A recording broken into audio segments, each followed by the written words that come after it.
For roughly 9 days in March, more than 50 dog teams and their mushers will journey across more than 1,000 miles of desolate Alaska wilderness.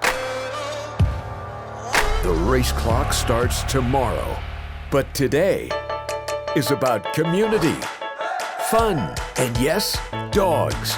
Lots of dogs ready to run. Welcome to the ceremonial start of Iditarod 2019. Our KTUU crew's got this whole thing covered from start to finish on the ceremonial start. Today we'll be talking to tailgaters, mushers, maybe even a few dogs. But also along with our team back in the studio, two legendary mushers. You might have heard their names before, Libby Riddles and Dee Dee Johnrow. Hank, Kristen, I guess, how are things going for you, and what's it looking like there from a crowd perspective? Yeah, right now I'm out at 15th in Cordova, and like you said, I'm glad you guys have all the experience to take care of the race because this is my first Iditarod. Very excited, but not really sure what to expect. Speaking of coverage, Victoria Taylor, she is going to be your trail tracker throughout the whole race, and we'll toss it over to her and see what she's got.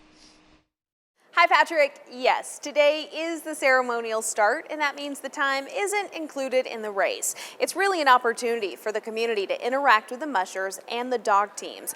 Now, once the race begins tomorrow, that's when things get serious. MK Burgess and Beth Verge will be covering the race from the trail, and I'll be keeping you up to date on the latest information right here.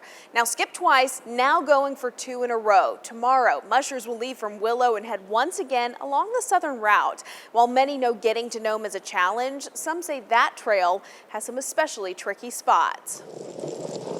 Sled dog, sunshine, and snow. Usually a lot deeper snow, slower trails, and we go up the Yukon River, so a lot more wind in your face than normal. That's one of the challenges for mushers hitting the southern route. I guess it'd be less traveled by snow machine traffic, so a lot of the times the trail doesn't have a base to it, so you're going to be going through sugar snow. And traditionally, this race route is reserved for odd years, but it was skipped in 2015 and 2017 due to a lack of snow. The difference between the trails, mushers will head south into Iditarod, Shagaluk, Anvik, Grayling, and Eagle Island before hooking back up to Caltag. Never ran it. I've signed up for the southern route 2 other times, but it's always moved to Fairbanks, so I'm really excited this year to actually go down the historical trail a little more. Some mushers are already aware of the challenges leading into certain checkpoints.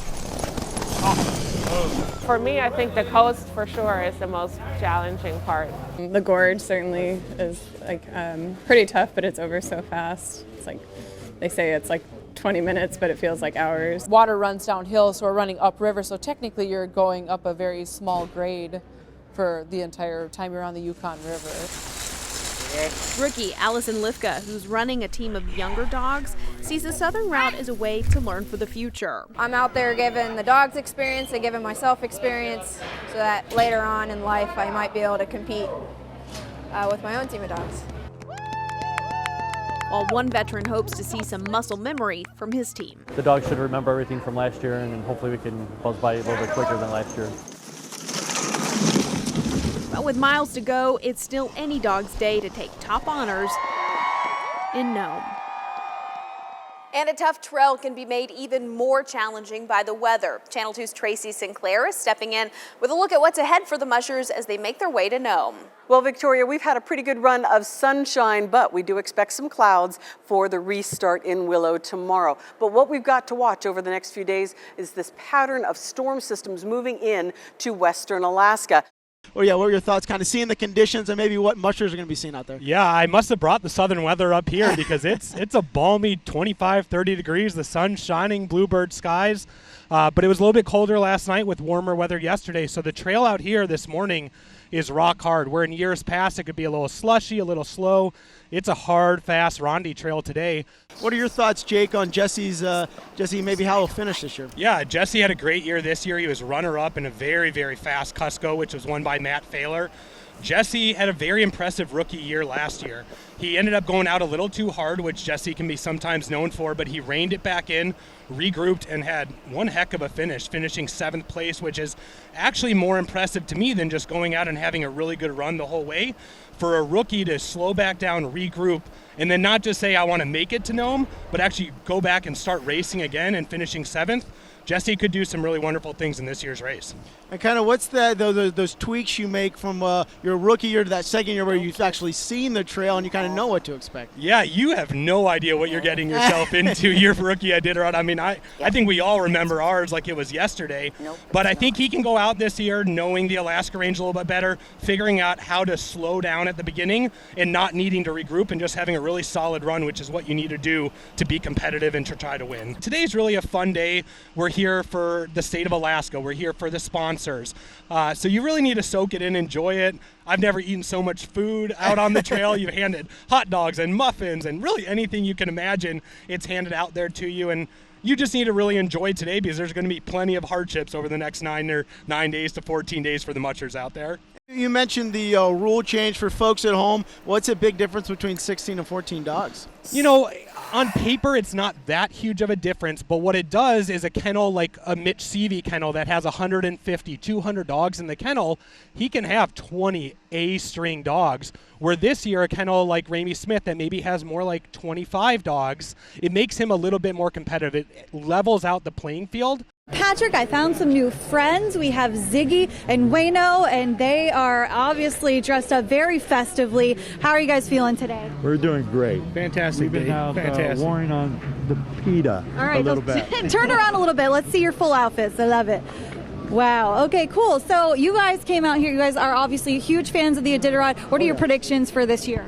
Mine is the guy who won last year will win this year. He's just had the strongest dogs for a very long time. And I'll go with one of the Reddingtons. My heart's always been with them. Now that Dee Dee's not here too, though. But yeah, I'm going to go with one of the Reddington boys. All right. Sounds good to me. Tell us a little bit about what you're wearing here. It's a lynx. It was the biggest cat taken in 2009-10 in Alaska, up in Copper Center area. And I came up with the design for it. And then a friend of mine, he pretty much just had the furs, and so I ended up had it with some friends, help from my friends. I ended up having it made like this. So awesome! Thank you guys so much. You guys enjoyed the Iditarod as usual, and we'll keep bringing you updates from here downtown. Back to you, Patrick. Matt Failer, he introduced us actually to some of his dogs. Okay, hello, KTUU Channel 2. My name is Matthew Failer, and you're looking at our wonderful dogs from 17th Dog Kennel here in Willow, Alaska. And I'm out on a training run. I've got 15 here, from which I'll choose 14 to go down the Iditarod Trail with me, which takes place next week. And I'm gonna take a moment and come to a stop and introduce them to you. Oh, ho! Good job. We've got SB and Rebel. J-Reb, come here. Rebel. Come here, buddy. Good boy. That's SB and Rebel. Rebel on the left. This is Pantera and Premier. They like cooling down on a hot day. 0 degrees. This is Stanley, and that's his sister FIFA. This is Superfly. Everybody loves Superfly. We have Pink Floyd rolling around in the snow. We got Dirk, aka Dirkus McGurkus. Don't tell me what that is. I have no idea. Don't ask. This is Banshee. And then we have Lombardi. Hey, bud. Banshee and Lombardi. And this is Iron Maiden. Now we got Matthew as leaving Dirkus McGurkus, quite the name for his dog, but NK caught him up with him a little bit earlier.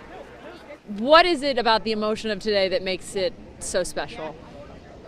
Well, I mean, it's contagious. The dogs feel it, the mushers feel it. There's a lot of people visiting the state. It's a huge party for those of us not racing. I understand Blake is up to something. You never know what he's going to do, so we're going to catch up with Blake and Beth.